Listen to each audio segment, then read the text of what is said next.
दिल्ली के कंझावला केस में छठा आरोपी आशुतोष दिल्ली पुलिस की गिरफ्त में है। बताया गया कि आशुतोष की कार से ही यह हादसा हुआ था। इस वक्त की ब्रेकिंग न्यूज हम आपको बता रहे हैं। छठा आरोपी आशुतोष गिरफ्तार कर लिया गया है। ये गिरफ्तारी इसीलिए अहम हो जाती है क्योंकि आशुतोष से ही बलिनो गाड़ी ली थी आरोपियों ने और उसके बाद वारदात को अंजाम देते हैं। बाकायदा चाबी सौंपते हैं आशुतोष को और उसके बाद आशुतोष फरार था। अब पुलिस ने उसे गिरफ्तार किया है। हालांकि कहां से उसकी गिरफ्तारी हुई है, किन लोगों ने आशुतोष को शह दी हुई थी, ये अभी पुलिस के जरिए बताया जाएगा। जब उससे पूछताछ होगी तो किन किन लोगों के वो संपर्क में था। और इस बीच एक और बड़ी खबर आपको बता दें कि इस मामले का एक और सीसीटीवी फुटेज सामने आया है जिसमें आशुतोष दिख रहा है। एक आरोपी भी पहुंचता है वहां पर, आशुतोष से मिलता है। आशुतोष पर आरोप है कि उसने सबूत मिटाए हैं। इसी वजह से कल पुलिस ने धारा 201 भी शामिल की थी सबूत मिटाने के लिए, क्योंकि आशुतोष की बलिनो गाड़ी जिसका इस्तेमाल होता है और उसमें टायर पर खून के धब्बे थे, क्योंकि उसी पहले और आखिरी टायर पर खून के धब्बे मिले थे। हालांकि गाड़ी के अंदर कोई निशान नहीं थे, लेकिन उसने सबूत मिटाए, गाड़ी को साफ करवाया। इसी के आधार पर और क्या क्या छेड़छाड़ आशुतोष की तरफ से की गई ये पुलिस अब खंगालेगी। लेकिन 7 आरोपी हैं। पहले इस मामले में 5 आरोपी बनाए गए थे, पांचों पुलिस की गिरफ्त में हैं। कल दिल्ली पुलिस को इनकी 4 दिन की रिमांड और मिल जाती है। अब छठा आरोपी आशुतोष, क्योंकि इसी की गाड़ी थी और इसी ने आरोपियों की मदद की थी। मेरे सहयोगी आनंद मेरे साथ लाइव मौजूद है। आनंद, आशुतोष की गिरफ्तारी काफी अहम है। कहां से आशुतोष की गिरफ्तारी हुई है, किन लोगों ने इसको शह दी हुई थी, इस बारे में कुछ पता चल पाया है? जी देखिए, दिल्ली पुलिस ने दिल्ली से ही जो आशुतोष है उसे गिरफ्तार किया है। रोहिणी सेक्टर 1 का रहने वाला आशुतोष है, जो अपने परिवार के साथ वहां पर रह रहा था। किराए के घर में आशुतोष रहता है। आशुतोष से जुड़े कई सीसीटीवी फुटेज जो है वो भी अब सामने आए, जिसमें वो घटना के 2 घंटे बाद यानी कि 1 जनवरी को सुबह अपने घर से सफ़ेद टी शर्ट पहन के निकलता हुआ नजर आ रहा है। उसके बाद उसने फिर से एक बार कपड़े पहने हैं और उसके बाद एक आरोपी ने उससे आके चाबी दी है उस बलोनो की, जो बलोनो आशुतोष की थी, आशुतोष के रिश्तेदार लोकेश की थी। आशुतोष ने पहले पुलिस को गुमराह करने की कोशिश की, ये बताया कि गाड़ी दीपक चला रहा था। कल दिल्ली पुलिस ने खुलासा किया कि गाड़ी दीपक नहीं बल्कि अमित चला रहा था। इसके बाद उसने बहुत सारी चीज़ें जो है पुलिस को गुमराह करी और बताई नहीं। अगर कोई इतना बड़ा क्राइम हुआ है, कोई लड़की को इतनी बुरी तरह से घसीटते हुए 5 लोग ले गए हैं, तो ये तमाम चीज़ें आशुतोष को पता थी। उसके दोस्तों ने जब उसे बताई थी तो उसे पुलिस को सूचना देना था, ना कि आरोपियों की मदद करना या उन्हें छुपाने में मदद करना। इसी आरोप में आशुतोष को गिरफ्तार किया गया है। आज उसे कोर्ट में पेश किया जाएगा और उसकी भी रिमांड ली जाएगी, क्योंकि पूरा घटनाक्रम उससे समझने की पुलिस कोशिश करेगी कि कितने बजे आरोपी आए। और क्योंकि सीसीटीवी फुटेज में दिख रहा है कि कैसे पार्किंग में जो गाड़ी खड़ी करते हैं और ऑटो लेके जो तमाम आरोपी हैं वो निकल जाते हैं। इस पूरे मामले में जो दीपक है उसकी भूमिका भी संदिग्ध है, उसे भी दिल्ली पुलिस ने गिरफ्तार किया है। हालांकि दिल्ली पुलिस ने अब ये साफ कर दिया है कि वो आशुतोष जो गिरफ्तारी के बाद दीपक जो है वो गाड़ी में नहीं था, दीपक अपने घर पे था, लेकिन उस पर भी आरोप है कि उसने आरोपियों की मदद की और उन्हें छुपाने में या सबूत मिटाने में उनका साथ दिया है।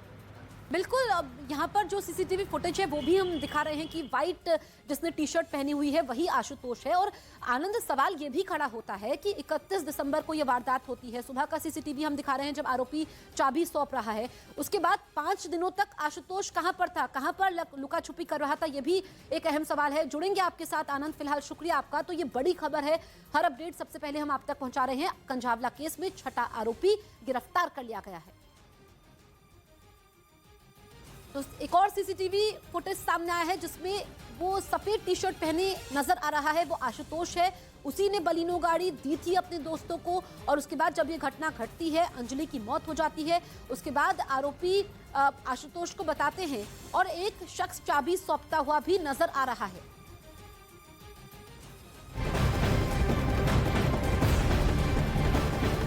केंद्र सरकार ने जम्मू कश्मीर में आतंकवाद के खिलाफ बड़ा कदम उठाया। सरकार ने द रेजिस्टेंस फ्रंट यानी टीआरएफ पर बैन लगा दिया है। केंद्र सरकार की ओर से इस संबंध में नोटिफिकेशन भी जारी किया गया और केंद्र सरकार ने यूएपीए के तहत ये फैसला लिया है। टीआरएफ को आतंकी संगठन घोषित कर दिया गया है।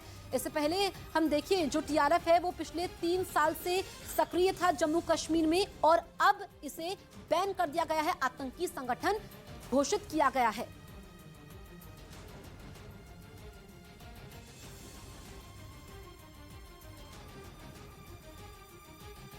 केंद्र सरकार ने द रेजिस्टेंस फ्रंट यानी टीआरएफ को आतंकी संगठन घोषित कर दिया है। आइए आपको बताते हैं कि केंद्र सरकार की ओर से टीआरएफ के खिलाफ ये कार्रवाई क्यों की गई है। दरअसल सरकार के नोटिफिकेशन के मुताबिक टीआरएफ आतंकी संगठन लश्कर-ए-तैयबा के संगठन के तौर पर काम कर रहा है। पिछले कुछ दिनों में जम्मू कश्मीर में हुई प्रवासियों और कश्मीरी पंडितों पर हुए हमलों में टीआरएफ का नाम सामने आया। जम्मू कश्मीर में लोगों को बरगलाकर उन्हें आतंकी संगठन में भर्ती कर रहा है। टीआरएफ कमांडर शेख सज्जाद गुल को पहले ही आतंकवादी घोषित किया जा चुका है और इसके कई मेंबर्स को पिछले 3 साल में गिरफ्तार भी किया गया। अफगानिस्तान के बगलान में तालिबान ने पूर्व पुलिसकर्मी मोहम्मद हाशिम को चौराहे पर लटका दिया, जिसका एक वीडियो सोशल मीडिया पर वायरल हो गया, जिसमें तालिबानी लड़ाका उस पूर्व पुलिसकर्मी को चौराहे पर लटकाता नजर आया, जबकि कुछ तालिबानी लड़ाके हथियारों के साथ उसके शव को पकड़े हुए नजर आए। इस दौरान वहां लोगों की भारी भीड़ भी जुट गई, जिनमें कुछ लोगों ने तालिबान लड़ाकों की इस बर्बरता का वीडियो बना लिया। इधर जम्मू कश्मीर के कई इलाकों में कड़ाके की ठंड के बीच पाइपलाइन के अंदर पानी जम गया, जिससे लोगों की परेशानी बढ़ गई। हालांकि पाइप में जमी बर्फ को पिघलाने के लिए जल शक्ति विभाग ने आग का सहारा भी लिया, लेकिन लोगों के लिए ये राहत नाकाफी दिखी। पाइपें जो पुरानी पाइपें हैं इनको हटा करके इनकी जगह नई पाइपें बिछाई जाएं। बारामूला और रफियाबाद समेत उत्तर कश्मीर के कई इलाकों में कड़ाके की ठंड में पानी के बर्फ बन जाने से लोग परेशान रहे। उधर राजस्थान में भ्रष्टाचार पर नकेल कसने वाली एजेंसी एसीबी यानी एंटी करप्शन ब्यूरो के डीजी के एक फरमान पर घमासान छिड़ गया। एसीबी की तरफ से आदेश जारी किया गया कि भ्रष्ट अधिकारी या कर्मचारी को ट्रैप करने के बाद उसका नाम और उसकी तस्वीर जारी नहीं की जाएगी। लेकिन बीजेपी से पहले गहलोत सरकार में मंत्री प्रताप खाचरियावास ने ही इस फैसले को गलत बता दिया। चीफ मिनिस्टर ऐसे आदेश किसी भी कीमत पर स्वीकार नहीं करेंगे। हालांकि बीजेपी ने सरकार को घेरने का मौका नहीं छोड़ा। इतना बड़ा निर्णय सरकार की बिना जानकारी के अधिकारी ले ले, ये मुझे संभव नहीं लगता। इसके साथ ही बीजेपी ने सरकार से यह फैसला वापस लेने की मांग भी की। दिल्ली नगर निगम मेयर का चुनाव आज होगा। इसके साथ ही डिप्टी मेयर और स्टैंडिंग कमेटी के मेंबर भी चुने जाएंगे। आप की तरफ से शैली ओब्रॉय और बीजेपी की तरफ से रेखा गुप्ता मेयर पद की उम्मीदवार है। मेयर और डिप्टी मेयर पद के लिए सुबह 11 बजे वोटिंग शुरू होगी। वहीं कांग्रेस नगर निगम के महापौर पद के चुनाव में हिस्सा नहीं लेगी।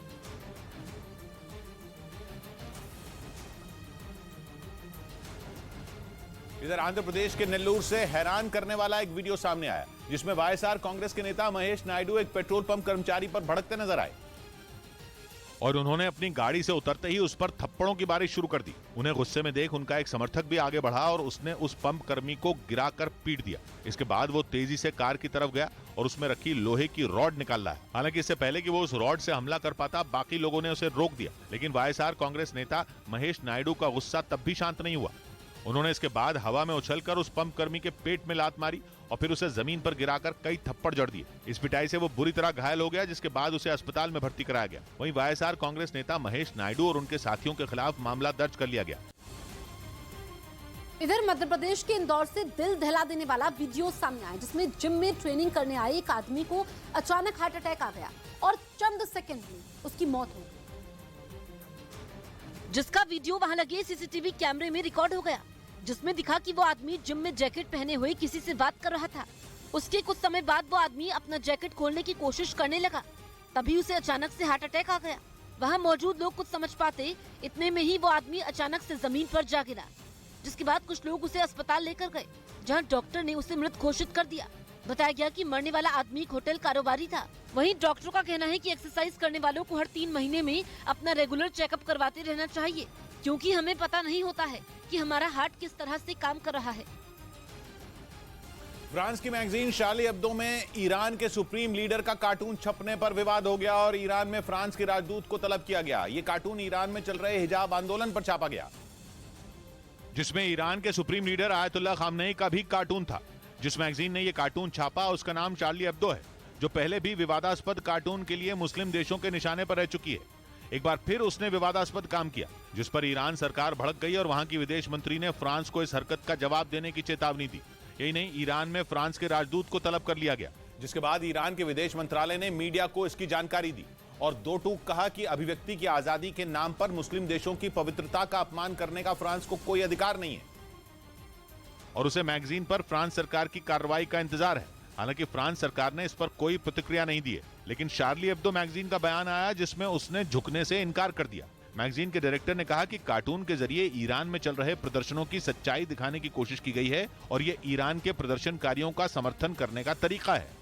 इस बीच कोरोना के नए वेरिएंट XBB.1.5 पर अमेरिका ने चिंता जाहिर की और इसके लिए चीन को जिम्मेदार ठहराया। बाइडेन ने खुलकर कहा कि चीन कोरोना फैलने से रोकने के लिए कुछ नहीं कर रहा, जिससे खतरा बढ़ रहा है। अमेरिका में कोरोना के नए वेरिएंट XBB.1.5 के मामले बढ़ते जा रहे हैं और करीब 41% केस इसी वेरिएंट के मिले हैं। अमेरिकी वैज्ञानिकों का कहना है कि ओमिक्रॉन का ये सब वेरिएंट म्यूटेशन से बना है और इतना खतरनाक हो चुका है कि वैक्सीन भी बेअसर हो जाए, यानी ताकतवर इम्यूनिटी वाले लोग भी इससे लड़ नहीं पाएंगे। अमेरिका की centre for disease control and prevention नाम की संस्था ने दावा किया कि XBB.1.5 के मरीज तेजी से बढ़ रहे हैं और हफ्ते दर हफ्ते इनकी संख्या दुगनी होती जा रही है। यही नहीं, अमेरिका के उत्तरी हिस्से में कोरोना के 75% मरीजों में XBB.1.5 ही मिला है और इसी वजह से अमेरिकी सरकार परेशान है। उसने खुलकर कहा कि वहां ये हाल चीन की वजह से हुआ, क्योंकि चीन ने कोरोना पर लगाम नहीं लगाई, जिसकी वजह से वायरस अपना रूप बदलता रहा और उसके अलग अलग वेरिएंट दुनिया में फैलने लगे, जिनमें एक अमेरिका में भी है,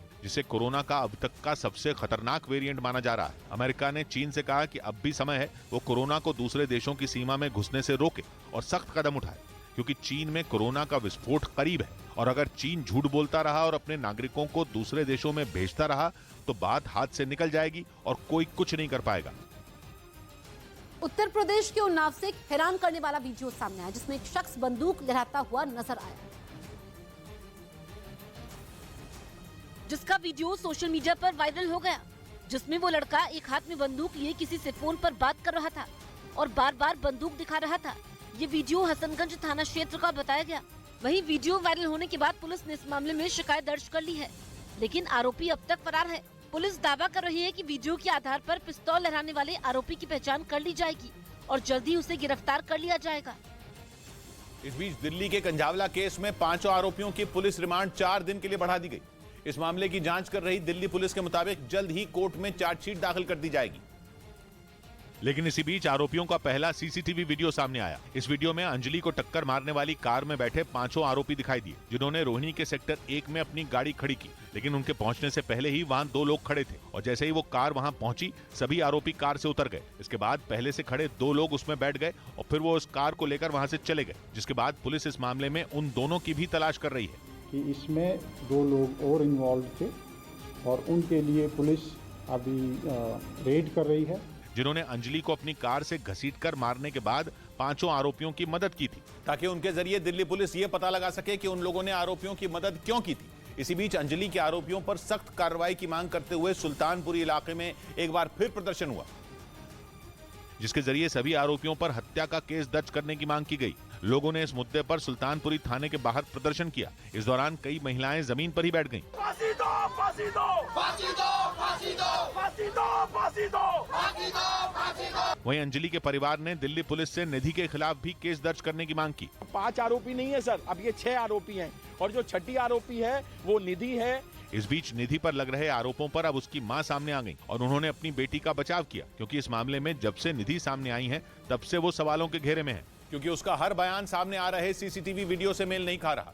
उसने सबसे पहले तो ये दावा किया था कि वो हादसे के वक्त अंजलि के साथ थी, लेकिन एक दिन पहले सामने आए वीडियो में दिखा कि वो हादसे से पहले ही अपने घर पहुंच चुकी थी। इसके अलावा निधि ने यह भी दावा किया था कि हादसे के वक्त गाड़ी अंजलि चला रही थी, जबकि दूसरे सीसीटीवी वीडियो में दिखा कि रोहिणी के सेक्टर 23 के होटल से निकलते वक्त स्कूटर वही चला रही थी। इसके बाद निधि ने अंजलि पर शराब पीने का भी आरोप लगाया था, जिसे अंजलि की मां ने खारिज कर दिया था। इसके बाद अंजलि के परिवार वालों ने निधि पर कई आरोप लगाए, लेकिन न्यूज 18 से एक्सक्लूसिव बातचीत में निधि की मां ने अपनी बेटी पर लग रहे सभी आरोपों से इनकार कर दिया। झूठ नहीं बोलती वो लड़की, बड़ी सही है बस। इस बीच खबर है कि दिल्ली पुलिस ने 5 आरोपियों के खिलाफ सबूत मिटाने का भी केस दर्ज कर लिया है।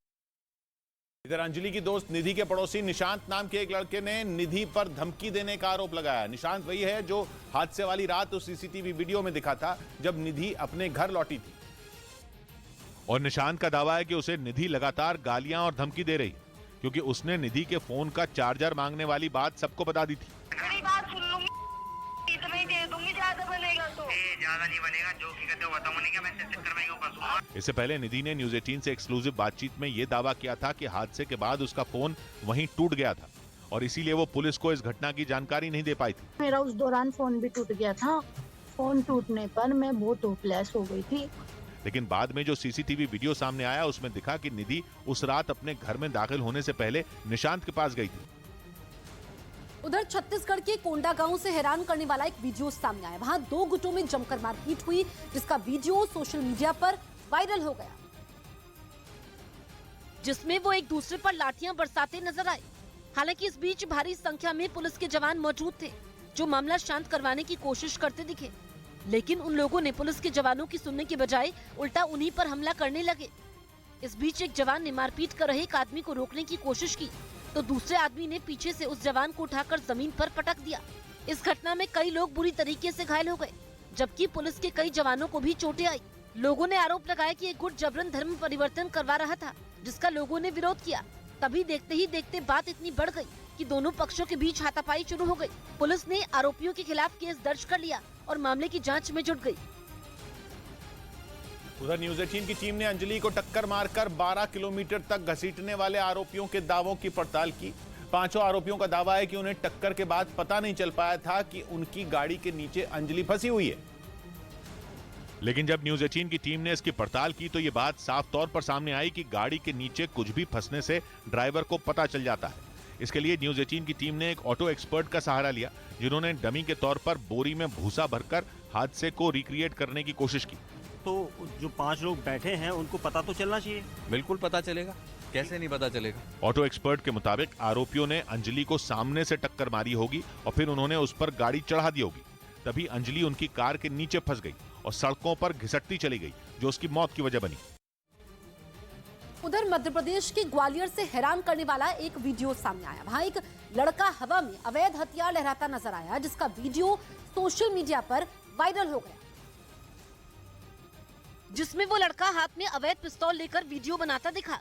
इस घटना का जो वीडियो सामने आया, वो लड़का हाथ में पिस्तौल लेकर हवा में लहराता नजर आया, तो कभी पिस्तौल को खोलकर उसे घुमाता दिखा। वीडियो वायरल होने के बाद पुलिस ने केस दर्ज कर लिया। कोई आपराधिक रिकॉर्ड नहीं मिला है। ये शौक में कहीं से इसने हथियार लेकर के और इस तरीके का वीडियो पोस्ट किया है। पुलिस ने आरोपी को गिरफ्तार कर लिया, साथ ही उसके पास से अवैध पिस्तौल भी बरामद कर ली। उधर बंगाल के मुर्शिदाबाद में पंचायत चुनाव से पहले एक साथ कई बम मिलने से हड़कंप मच गया। उन बमों को खेत में छिपा कर रखा गया था, जिसे बॉम्ब स्क्वाड ने एक एक कर निष्क्रिय कर दिया। इन बमों को खेतों के बीच 2 डब्बों में छिपाया गया था, जिन्हें देखकर किसानों के होश उड़ गए और उन्होंने इसकी सूचना पुलिस को दी। इधर पहाड़ों में हुई बर्फबारी का असर राजधानी दिल्ली में दिखा और पारा नीचे चला गया। दिल्ली में इस सीजन का सबसे ठंडा दिन रिकॉर्ड किया गया और तापमान 3 डिग्री तक लुढ़क गया। यही नहीं, घने कोहरे की वजह से ट्रेन और हवाई यात्रा पर भी असर पड़ा। मौसम विभाग ने दिल्ली में अगले 2 दिन के लिए ऑरेंज अलर्ट जारी किया, जिसका मतलब यह हुआ कि ठंड और बढ़ सकती है।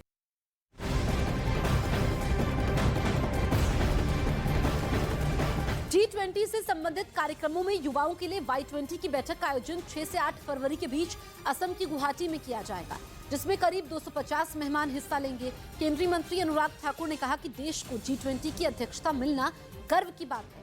उन्होंने बताया कि Y20 की बैठक के आयोजन को लेकर अधिकारियों की एक बैठक हुई है। G20 की अध्यक्षता भारत को मिलना अपने आप में एक बड़ा गौरवशाली पल है और इस वर्ष में भारत जहाँ एक और आज़ादी का अमृत महोत्सव मना रहा है, वहीं पर G20 की प्रेसिडेंसी के माध्यम से ये भी दिखाने का प्रयास है कि कैसे भारत एक मदर ऑफ डेमोक्रेसी है, कैसे इस डेमोक्रेसी में भारत ने अलग अलग क्षेत्रों में शानदार काम किया है और भविष्य में, और मैं विशेष तौर पर अमृतकाल में भारत कैसे अच्छा करने वाला है, वो सब तो होंगे ही। अंतर्राष्ट्रीय अन्य विषयों पर भी जब यहाँ पर चर्चा होगी, उसमें एक Y20 का जो ग्रुप है यूथ के लिए, उसकी पहली मीटिंग का आयोजन 6 से 8 फरवरी 2023 गुवाहाटी में होने वाला है। तो उसके आयोजन को लेकर बैठक असम राज्य के अधिकारियों और केंद्र सरकार के अधिकारियों के साथ की गई। उधर मुंबई में 25 लाख की ड्रग्स के साथ 3 लोग पकड़े गए, जिन्हें मुंबई पुलिस की एंटी नारकोटिक सेल ने पकड़ा,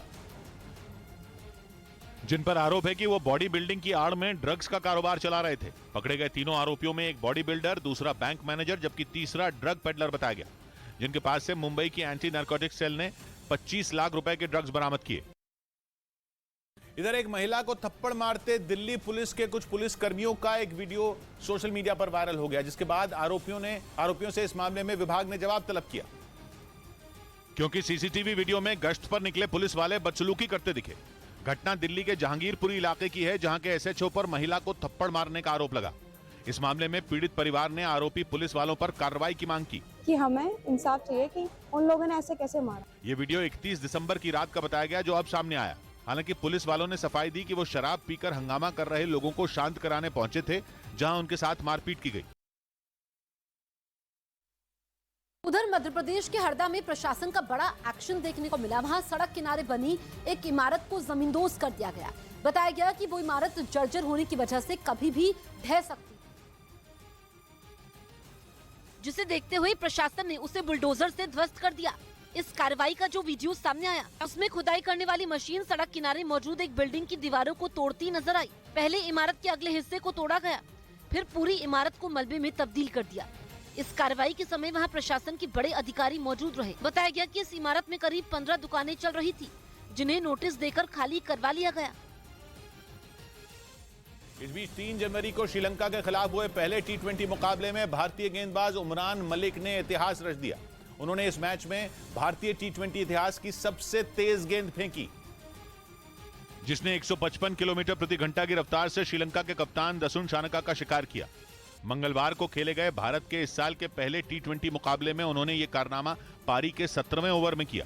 उमरान ने दसुन शानका को जो गेंद डाली, उसकी रफ्तार से वो भौचक्के रह गए और उसे रोकने के चक्कर में एक्स्ट्रा कवर में खड़े चहल के हाथों में कैच थमा बैठे। हालांकि उमरान मलिक इससे पहले आईपीएल के एक मुकाबले में 157 किलोमीटर प्रति घंटा की रफ्तार से गेंदबाजी कर चुके हैं। उनसे पहले भारत के लिए T20 इंटरनेशनल मुकाबले में सबसे तेज गेंदबाजी का रिकॉर्ड जसप्रीत बुमराह के नाम था, जिन्होंने 153.3 किलोमीटर प्रति घंटा की रफ्तार से गेंद डाली थी।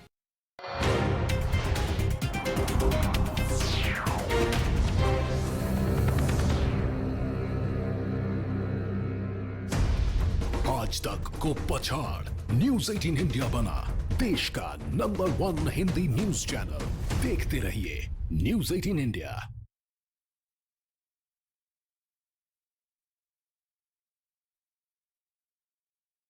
अब काला सागर से हमले की भी बहुत बड़ी तैयारी कर रहा है। दावा किया गया कि इसके लिए रूस ने अपने 3 खतरनाक जंगी जहाज रवाना कर दिए, जो जल्द ही काला सागर में मोर्चा संभाल लेंगे, क्योंकि काला सागर ही वो जगह है जो यूक्रेन के लिए जंग में बुरा सपना साबित हुआ है। रूस ने जंग की शुरुआत में ही काला सागर की किलेबंदी कर दी थी, जिसकी वजह से यूक्रेन के अनाज का निर्यात ठप हो गया था। जबकि काला सागर के पास से ही रूस के युद्धपोतों ने यूक्रेन के शहरों पर ताबड़तोड़ मिसाइलें बरसाई थी। हालांकि जंगी जहाज मॉस्को के तबाह होने के बाद रूस ने काला सागर से अपने कई जहाज हटा लिए थे, लेकिन अब खबर है कि अपने सैनिकों की मौत से भड़के रूस ने 3 जंगी जहाज काला सागर रवाना कर दिए हैं और इन जहाजों पर कुल 50 कैलिबर मिसाइलें भी तैनात कर दी गई हैं।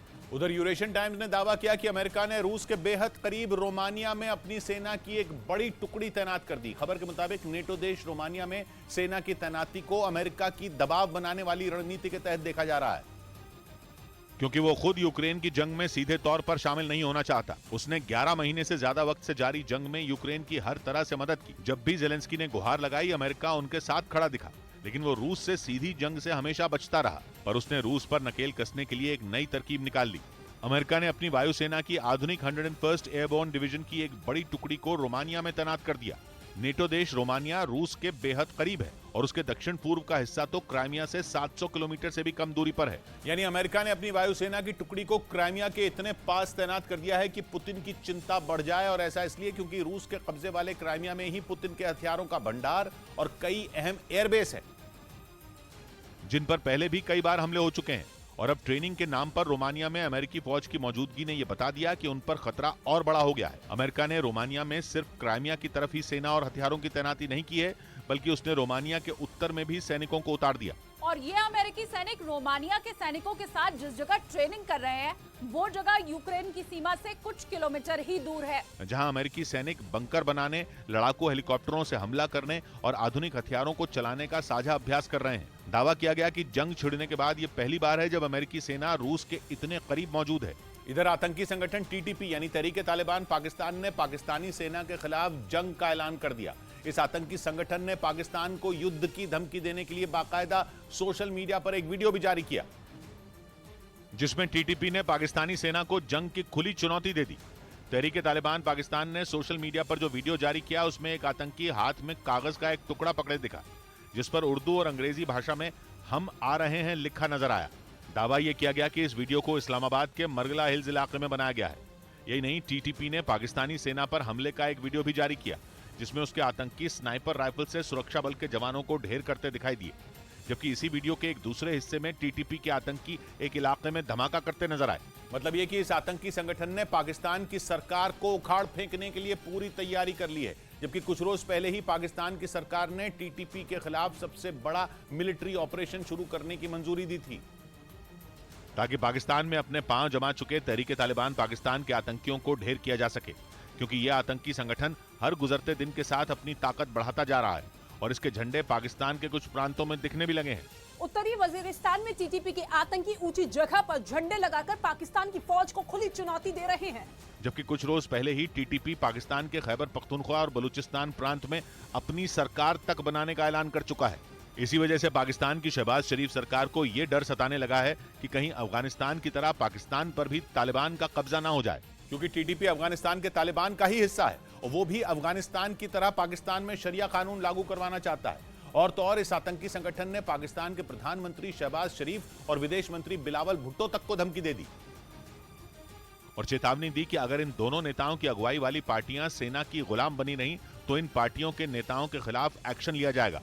मतलब यह कि टीटीपी पाकिस्तान की सेना से दो हाथ करने के लिए तैयार है और माना जा रहा है कि इस खूंखार आतंकी संगठन से निपटने में पाकिस्तान तबाह तक हो सकता है, जबकि पाकिस्तान को लगता था कि अफगानिस्तान में बैठे तालिबान की मदद से वो इसे काबू कर लेगा, लेकिन अमेरिका को खुश करने के चक्कर में उसने तालिबान को भी नाराज कर दिया, जिसका नतीजा ये हुआ कि टीटीपी को खदेड़ने के लिए पाकिस्तान अब जंग के दरवाजे पर पहुंच चुका है।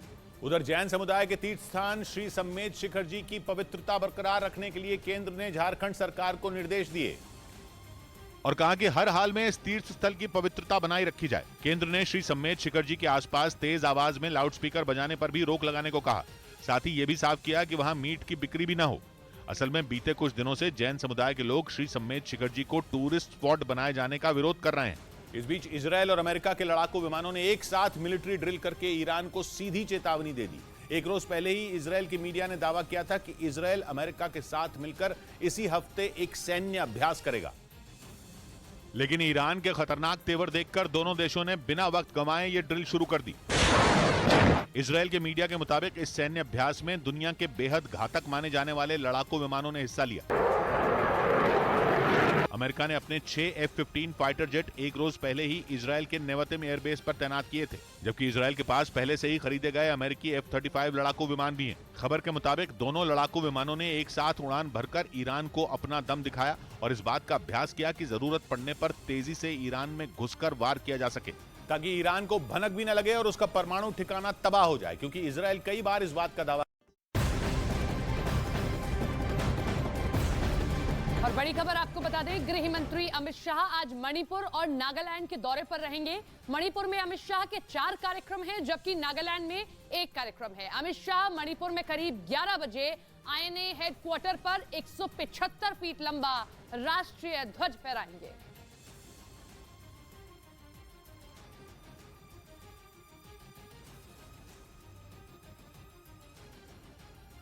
ये बड़ी खबर आप देख रहे हैं, मिशन पूर्वोत्तर पर हैं गृह मंत्री अमित शाह। आने वाले समय में पूर्वोत्तर के 2 अहम राज्य जहां पर चुनाव होने हैं, ऐसे में एक के बाद एक कार्यक्रम आप पूर्वोत्तर में देख रहे हैं। आज महत्वपूर्ण दौरे उनके मणिपुर और नागालैंड के होने वाले हैं। मणिपुर और नागालैंड में उनका दौरा है। 4 कार्यक्रम यहां पर हैं, जहां नागालैंड में 1 कार्यक्रम है। अमित शाह मणिपुर में करीब 11 बजे आईएनए हेडक्वार्टर पर 175 फीट लंबा राष्ट्रीय ध्वज फहराएंगे। ये नया इंडिया, नए नजरिए का इंडिया, जहां लोगों का नंबर 1 भरोसा बनता है वो जो उनके मुद्दे, उनकी आवाज निडर होकर उठाता है, लोगों की नंबर 1 पसंद बनता है वो जो सिर्फ रफ्तार नहीं जिम्मेदारी पर भी विश्वास रखता है। देश का नंबर 1 न्यूज चैनल बनता है वो जो देश हित और जनहित दोनों को सर्वोपरि समझता है। News 18 India.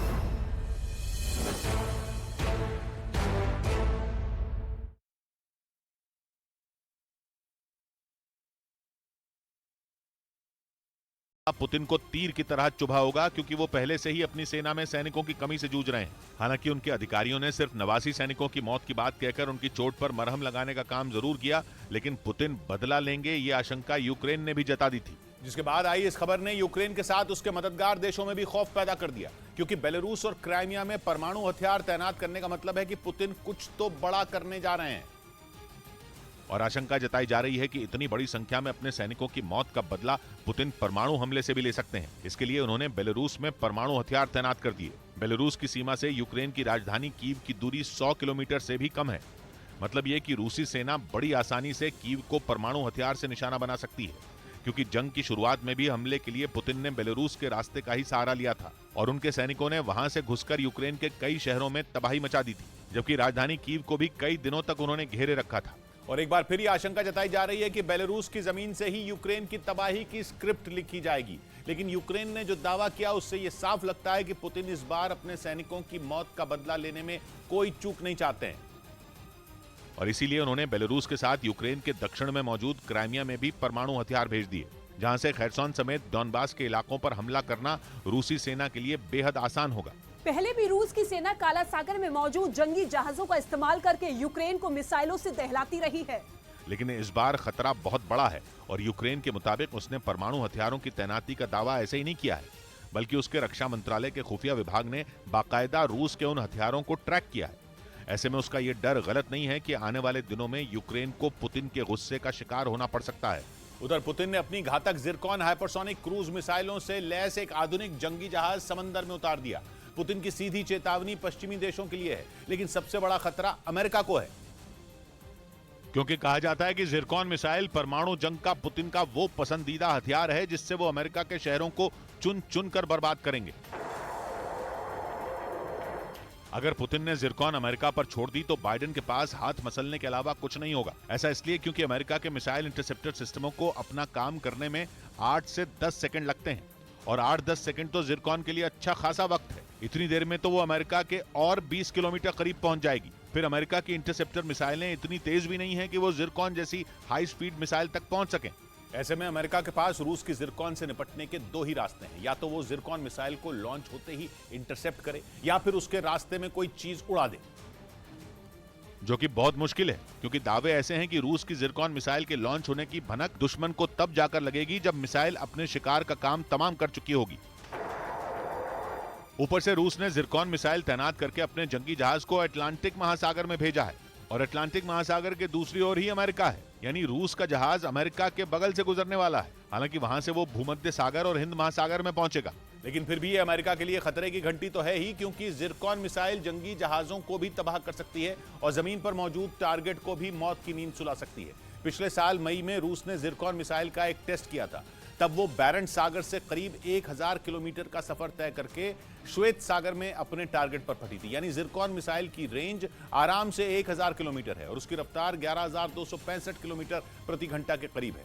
ये स्पीड जिरकॉन की बहुत बड़ी ताकत है, क्योंकि इतनी तेजी से उड़ने की वजह से मिसाइल के सामने की हवा का प्रेशर प्लाज्मा क्लाउड यानी प्लाज्मा का बादल बना देता है, जिसकी वजह से रेडार को मिसाइल नजर ही नहीं आती। और जब रेडार ही फेल हो जाए तो एयर डिफेंस सिस्टम मिसाइल का बाल भी बांका नहीं कर सकते।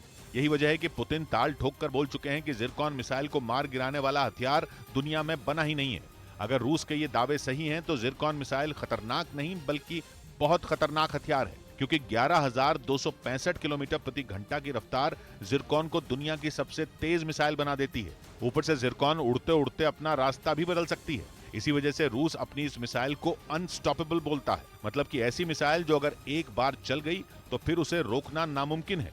इस बीच पश्चिमी मीडिया ने दावा किया कि नए साल पर लगी चोट के बाद रूस अब काला सागर से हमले की भी बहुत बड़ी तैयारी कर रहा है। दावा किया गया कि इसके लिए रूस ने अपने 3 खतरनाक जंगी जहाज रवाना कर दिए, जो जल्द ही काला सागर में मोर्चा संभाल लेंगे, क्योंकि काला सागर ही वो जगह है जो यूक्रेन के लिए जंग में बुरा सपना साबित हुआ है। रूस ने जंग की शुरुआत में ही काला सागर की किलेबंदी कर दी थी, जिसकी वजह से यूक्रेन के अनाज का निर्यात ठप हो गया था। जबकि काला सागर के पास से ही रूस के युद्धपोतों ने यूक्रेन के शहरों पर ताबड़तोड़ मिसाइलें बरसाई थी।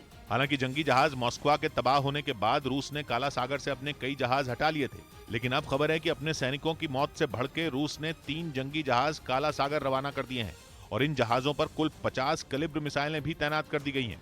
उधर यूरेशियन टाइम्स ने दावा किया कि अमेरिका ने रूस के बेहद करीब रोमानिया में अपनी सेना की एक बड़ी टुकड़ी तैनात कर दी। खबर के मुताबिक नेटो देश रोमानिया में सेना की तैनाती को अमेरिका की दबाव बनाने वाली रणनीति के तहत देखा जा रहा है, क्योंकि वो खुद यूक्रेन की जंग में सीधे तौर पर शामिल नहीं होना चाहता। उसने 11 महीने से ज्यादा वक्त से जारी जंग में यूक्रेन की हर तरह से मदद की। जब भी जेलेंस्की ने गुहार लगाई, अमेरिका उनके साथ खड़ा दिखा, लेकिन वो रूस से सीधी जंग से हमेशा बचता रहा। पर उसने रूस पर नकेल कसने के लिए एक नई तरकीब निकाल ली।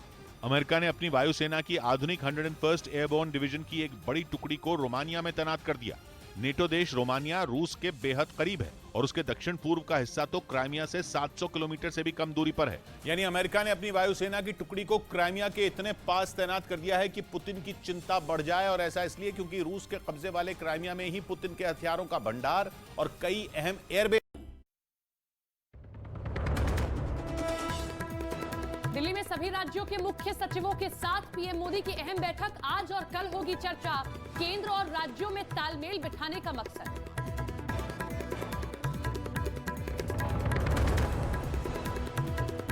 गृह मंत्री अमित शाह ने राम मंदिर निर्माण के बहाने राहुल गांधी पर कसा तंज। कहा, मंदिर निर्माण की तारीख पूछने वालों को मिला जवाब।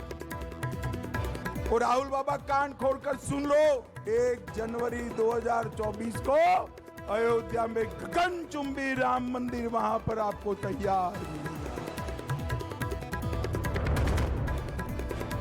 रक्षा मंत्री राजनाथ सिंह ने गलवान के जाबाजों को किया याद। कहा, चीन का मुकाबला करने वाले जवानों के शौर्य और पराक्रम का प्रदर्शन। इस जज्बे के साथ उसका मुकाबला किया है और कामयाबी हासिल की है, उसकी जितनी भी प्रशंसा की जाए वो कम है। रिलायंस इंडस्ट्रीज के चेयरमैन और सीएमडी मुकेश अंबानी से मिले यूपी के मुख्यमंत्री योगी आदित्यनाथ। उत्तर प्रदेश में निवेश के मुद्दे पर की चर्चा। सीएम योगी ने ट्वीट कर बैठक को बताया अच्छा।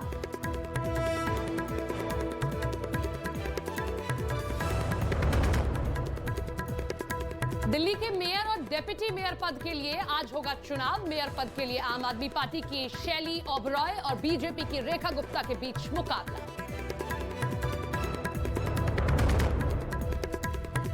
उत्तराखंड के जोशीमठ में जमीन खिसकने से लोगों में दहशत। नहीं थम रहा घरों में दरार और जमीन से पानी निकलने का सिलसिला। सीएम धामी आज करेंगे हाई लेवल बैठक। जो भी जरूरी काम होगा जोशीमठ शहर को बचाने के लिए किया जाएगा। समेत शिखरजी के मुद्दे पर केंद्र ने झारखंड सरकार को दिए पवित्रता बनाए रखने के निर्देश। केंद्रीय मंत्री भूपेंद्र यादव से मिले जैन समुदाय के लोग। पर्यटन मंत्री बोले, जैन समुदाय की भावनाएं आहत नहीं होंगी। विश्वास दिलाना चाहता हूं, जैन समाज का सेंटिमेंट कोई भी हर्ट ना हो, वो पूरा गारंटी भारत सरकार की ओर से as a tourism minister, cabinet minister के नाते मैं देता हूं।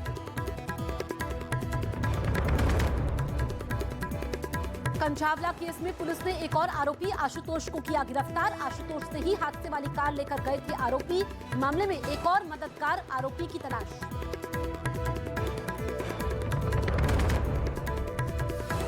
न्यूज 18 इंडिया लगातार बना हुआ है देश का नंबर 1 हिंदी न्यूज चैनल। दर्शकों ने खबरों के लिए न्यूज 18 इंडिया पर जताया भरोसा।